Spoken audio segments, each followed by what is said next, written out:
Bueno, continuamos acá en Proyecto Federal y ahora vamos a hablar de salud.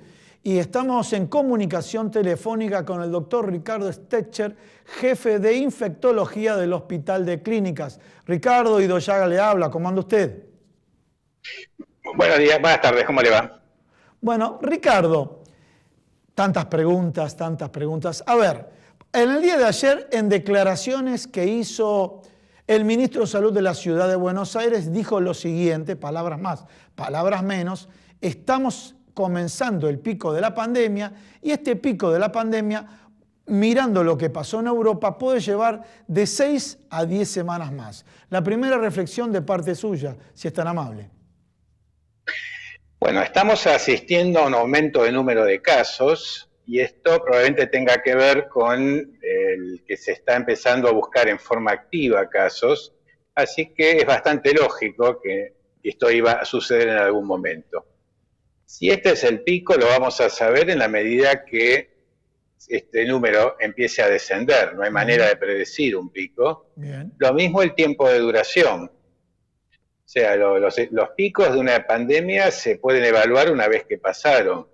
Yo creo que el mensaje concreto hoy es que tenemos circulación comunitaria, que aumenta el número de casos, que hay lugares del país y de la ciudad que tienen mayor concentración de casos que otros, y que obviamente debemos mantener las medidas de distanciamiento hasta que esta situación pase, por lo menos que pase este aumento de casos, y que podamos ver cómo controlamos esto. Doctor, uno de los temas que siempre nos ocupa a nosotros es el tema de los sectores más vulnerables. Obviamente, barrios de emergencia, barrios vulnerables, con características atípicas en Latinoamérica y yo también diría en Argentina. Si tomamos el barrio 31, barrio Mujica, Villa 31, como la quieran llamar, sabemos que es un barrio que tiene una característica de la verticalidad, o sea, 4 o 5 pisos con pasillos angostos, donde hay un fuerte factor de multiplicación. Por otro lado, por ejemplo, lo que se produjo en el día de ayer, el aislamiento de Villa Azul entre la zona de Avellaneda y Quilmes. Bueno, ¿qué opinión le merece? Por otro lado, la advertencia que hizo la semana pasada Médicos Sin Fronteras diciendo Latinoamérica va a ser el próximo eje, y encontramos que eso lo ratificó la Organización Mundial de la Salud, y por eso en esta pregunta incorporo a los barrios vulnerables. ¿Cómo lo ve usted? Lo que hacen las pandemias en general es poner de relieve una situación socioeconómica. Ajá. O sea, cualquier tipo de enfermedad infecciosa cuya prevención se base en tener medidas de distanciamiento y medidas básicas como agua potable, cloacas, nutrición, etcétera, obviamente el mayor impacto lo van a hacer en una población que tenga este tipo de vida, situaciones de vida por debajo de lo uno que esperaría, y es lógico que haga impacto en barrios vulnerables. Bien, doctor, y una pregunta.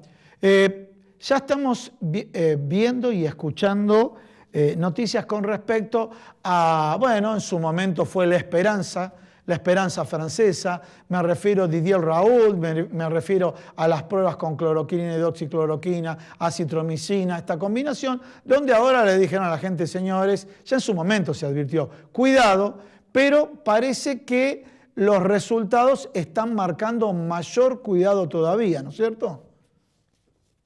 Lo que hay que explicar a la gente es que cuando uno se enfrenta a una enfermedad nueva y necesita tratamientos, existe una serie de estudios que lo que requerimos los médicos para decir este estudio demuestra que el tratamiento es correcto, es lo que llamamos estudios basados en evidencia, estudios controlados donde uno compara una medicación contra o la medicación convencional o la no medicación si es que la enfermedad no tiene ese tipo de tratamiento, y estos son procesos en general largos. Ustedes calculen que el HIV, que empieza a aparecer los primeros casos allá por el año 82, 83, sí, llegaron a un tratamiento efectivo en el 96, tomó 13 años estudiar, diseñar y probar un tratamiento. El problema con COVID-19 es que no tiene estos tiempos, entonces van apareciendo estrategias terapéuticas que parecen exitosas en los primeros estudios y luego a medida que se van sumando pacientes no son tan exitosas o incluso pueden tener algún efecto deleterio. Por lo tanto, no, colateral no, un efecto directamente negativo sobre el paciente. Ajá, correcto. Sí, entonces, sí. No es de extrañar a la velocidad que va esto, que un tratamiento que hoy parece promisorio, en un tiempo se demostrará que no es así. Por lo tanto, esto es un tema complejo con la medicación. Hoy no tenemos una medicación que podamos decir es efectiva, nos falta hacer estudios. Lamentablemente los estudios se van haciendo durante la pandemia porque los profesionales ven pacientes, usan drogas con las cuales han tenido experiencia en patologías similares. Por ejemplo, muchas de estas que se están utilizando se utilizaron en otros coronavirus que no fueron pandémicos, como el SARS o el MERS, y ahí surge la experiencia. Otros, como el Remdesivir, se estaban usando para otro tipo de virus. O sea, vamos a ver varias de estas drogas que aparecen y los estudios posteriores o descartan o confirman su utilidad. Bueno, y me quedaría preguntarle el tema del plasma, doctor, ya que pasamos por el Remdesivir, hidroxicloroquina, el tema del plasma. ¿Cuál es su primer abordaje, inclusive el desarrollo de científicos argentinos, ¿no? El suero de convaleciente es una estrategia que no es nueva en la medicina. De hecho, Argentina tiene mucha experiencia en una enfermedad que es la fiebre hemorrágica argentina, que se presenta fundamentalmente en zonas como el centro de Santa Fe, provincia de Buenos Aires, Orán también, y existe un tratamiento con suero de convaleciente desarrollado por el Instituto Maistegui, que es el que coordina toda la investigación. De manera que es una perspectiva interesante, se está empezando a trabajar en el tema. Lo que falta es poder homologar perfectamente cuál es el suero de convaleciente que va a utilizarse, qué nivel de anticuerpos se requieren, cómo se evalúa el impacto, o sea, qué es lo que sabemos si mejora o no paciente. Así que yo creo que es una estrategia promisoria que se está desarrollando y puede que nos dé buenos resultados. A ver, doctor. Hasta que llegue... Yo le pregunto, en estos términos, usted sabe que los medios de comunicación, de alguna manera, por distintos motivos, algunos para marcar esperanza, otros porque dicen, bueno, muchachos, ya encontraron algo, reactivemos la actividad económica, lo plantean como la solución. Y usted dijo recién, es interesante, es promisoria, y después, y usted me corrige lo que le voy a decir, y después usted dice, bueno, pero tenemos que saber cuál es la fórmula con respecto al plasma. Más de esto, menos de lo otro. ¿Es correcto mi interpretación que estoy haciendo con respecto a lo que usted dijo? Yo soy médico, por lo tanto para mí las cosas hay que estudiarlas, son promisorias, hay que ver estudios más complejos. Por ahora no tenemos grandes datos. Los datos que tenemos parecen promisorios en el sentido que hay algunos estudios que mostraban que los pacientes mejoraron. Falta lo que se llama estandarizar el procedimiento, o sea, saber cuáles son los pacientes que van a donar, qué tipo de anticuerpos tienen, cuál es el nivel de seguridad, y todo eso obviamente va a tomar tiempo. Doctor, le voy a hacer esta pregunta. Usted sabe, yo le voy haciendo estas consultas en función de lo que se instala en los medios. Obviamente, por distintas razones, conozco el concepto de medicina basada en la evidencia, conozco el proceso de todas las fases hasta que un medicamento llega al mercado, pero tenemos que dirigirnos al público en general.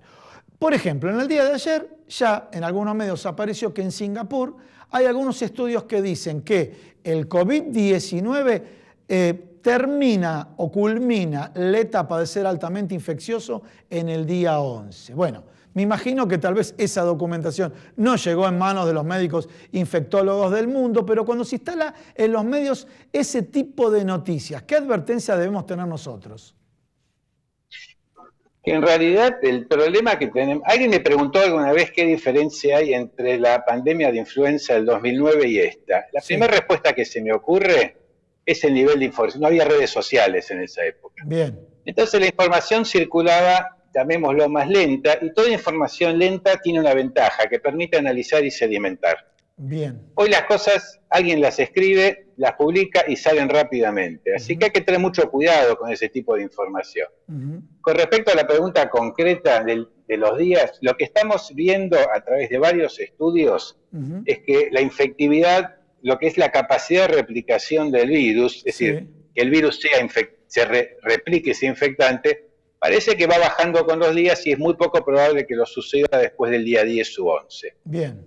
Esto no quiere decir que el día 10 se acabó la historia, quiere decir que podemos evaluar a los pacientes a partir del día 10 con la idea de que a lo mejor no son tan infecciosos y entonces la conducta que tomaremos es distinta. Pero siempre hay que decir, no es lo mismo una persona joven, sana, que una persona mayor con alguna comorbilidad. De manera que este es un dato que no se puede aplicar a la generalidad de la población, sino que hay que evaluarlo paciente por paciente. Bien, y ya que usted tocó paciente por paciente, y discúlpeme la cantidad de preguntas que le estoy haciendo, puede ser que si tenemos dos personas infectadas, una tenga una carga viral mucho, quiero decir que la persona A puede estar infectando más porque tiene más carga viral respecto de la persona B, o el factor de contagio es igual en todas. Sí. La carga viral, en realidad los pacientes que estamos estudiando, hoy por hoy lo que estamos haciendo es detectar el virus. Bien. No podemos decirles a cada paciente la carga viral como si lo hacemos con HIV, por ejemplo, que hoy ¿sí? Tenemos metodología que nos dice claramente qué carga viral tiene. Esto ya es, en HIV es muy conocido, de hecho se utiliza para medir la respuesta al tratamiento. Bien. Es probable que las cargas virales no sean las mismas entre pacientes y además seguramente la carga viral va bajando con el tiempo, que es lo que se está haciendo en algunos estudios, pero por ahora digamos que todos se infectan y uno no debería considerar que un paciente es menos infeccioso que otro, desde el punto de vista práctico. Clarísimo. Y bueno, y la última, ya que cerramos con esta, doctor, y lo liberamos. En Europa, más allá de del clima, o el clima sigue, el clima no y demás, están diciendo ahora que están detectando en España, en Francia, distintos medios, y también me llegan publicaciones científicas y demás, que están notando que en este periodo en Europa el virus es menos agresivo. ¿Es solamente una percepción o se da ese comportamiento en otras patologías ya estudiadas por ustedes? Que transcurrido cierto tiempo deja de ser tan agresivo como era en su inicio. Algunos virus tienen mutaciones que le hacen perder algunas de sus características como transmisibilidad, infectividad. El tema en Europa que hay que analizar además que si uno tiene mucha población ya infectada, probablemente el virus tenga menos chance de circular. Pero me parece que hoy por hoy hablar del virus más benigno, eso hay que esperar un poco, hay que trabajar con la realidad. Hoy la realidad es que el virus en Argentina se transmite, que tenemos que seguir controlándolo, detectándolo, y los mayores esperanzas es que podamos mantener un sistema de salud sustentable. Hoy lo más importante que hay para decir en Argentina es que el sistema de salud está respondiendo, no tenemos colapso, tenemos disponible de camas en terapias. Recordarle a la gente que el 80% de los cuadros por coronavirus son leves, que algunos no requieren nada más que un control clínico, que solo el 14% pueden ser graves y hay que detectar a estos pacientes. Entonces, no hay que entrar en pánico por el coronavirus, solo hay que hacer consultas precoces, no esconder nada, consultar rápidamente de manera de poder controlar esta situación médicamente. Doctor, muchísimas gracias por comunicarse con nosotros. Bueno, gracias a ustedes por llamar. Estuvimos con el doctor Daniel Ricardo Stecher, jefe de infectología del Hospital de Clínica.